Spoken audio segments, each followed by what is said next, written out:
For The Last of Us Part 2, we're hoping to create a story that makes a commentary about the cycle of violence and how acts can beget other acts, and show all the different aspects that could come out of it. Not necessarily good or bad, just the different consequences of one's actions.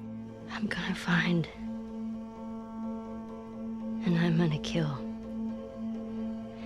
every last one of them.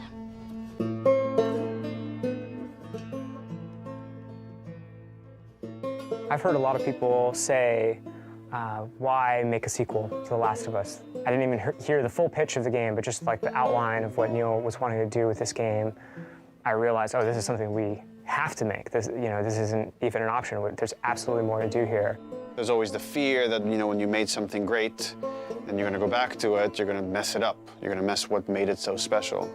The test for us was like, can we come up with a story that could, one, stand on its own and be meaningful and have weight? The same kind of feeling we had when we came upon the story for the first one.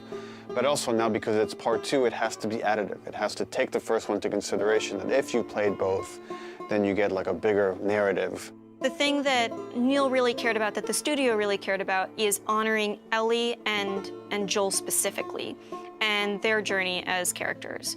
What is the honest next steps that they would take? What are the truest moves that we could see them do? The Last of Us 2 expands on the first game, both in the relationship between Ellie and Joel, the relationships that we see Ellie having, and just the greater world that we're in, and we see more of it. It's a genre story about this infection that turns people into these crazy monster-like humanoids. The core of it is about these really intimate, intense relationships. At the start of the game, Ellie is 19. She is living in a safe, secure community. We're coming in, 25 years after the outbreak.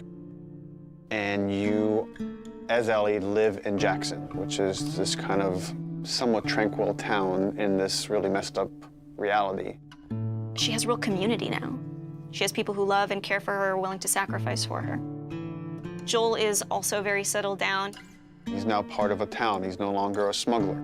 Actually, the town relies on this guy that is a very capable killer, and that's something these towns in this world need. Dina, where are you? And then Jackson and Ellie are shaken by a violent event. It really changes Ellie's day-to-day life, and now just living is no longer enough. Like, there's these people that have wronged her, and she wants retribution. And you, as a player, are gonna want retribution for what these people have done. And then you go off on this journey that leads you to Seattle, where now you're like stuck in the city that has these warring factions, and they're both fighting over the spoils of Seattle, and you're stuck there in the middle looking for this very specific group that has wronged you. And that's the concept of the story. And then it takes you on all sorts of twists and turns in Naughty Dog fashion. I know even within the studio, we've had a lot of philosophical arguments about some of the events and what happens in the game, and I think in this one might be more divisive than the first game in a very kind of exciting way that I think it raises those interesting philosophical questions and asks the players to interpret some of the material that's there and see where they stand on those questions.